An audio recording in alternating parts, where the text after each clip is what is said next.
we had a conversation a while back and just talking, and you mentioned this concept of compassion and Right. something that you had been asked to give a talk on, and that you Mm-hmm. presented it within a church concept. And I Right. thought it was very, very, very interesting. Mm, And I wanted us to spend some time while we're together here just sure. chatting about this concept of compassion and how you see it and how you presented it and how sometimes we get it right and how sometimes we miss the boat. Yeah.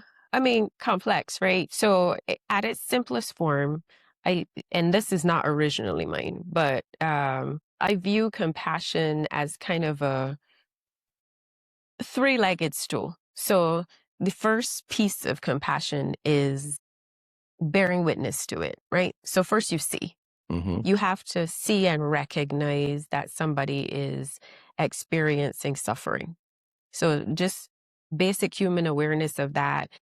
And I've come to think that another piece of that that's important to point out is there needs to be clarity around what you're seeing. Mm. So the element of what we're doing, education, having conversation, leaning in with curiosity, asking for permission to know more, not assuming that we know what somebody else's experience is. Mm. Like that's a part of seeing accurately. So Okay. first you see, then you feel. That's the second part. So what you have seen, what you have observed evokes something in you. Hmm. Now, in Barbados, we have this saying where we say it's kind of like in the South, how people say, oh, bless your heart.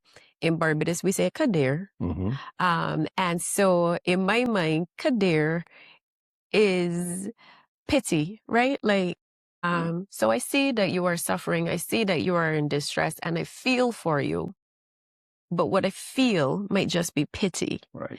So compassion requires us to do more than bear witness. It requires us to do more than just feel for the person. The piece that makes compassion not voyeurism or not pity or frankly not even empathy, which comes at its own cost, Mm. is the third piece, which is the doing. Compassion requires us to do something. And so it only really is truly compassionate where what you have witnessed has impacted your heart in a way that requires you to take action. And at that point, then it's truly compassionate. Okay. So bear witness, seeing, Mm-hmm. then feeling, Mm-hmm. and And then doing. not just pity, but Yeah. genuine feeling, Yeah. and then doing.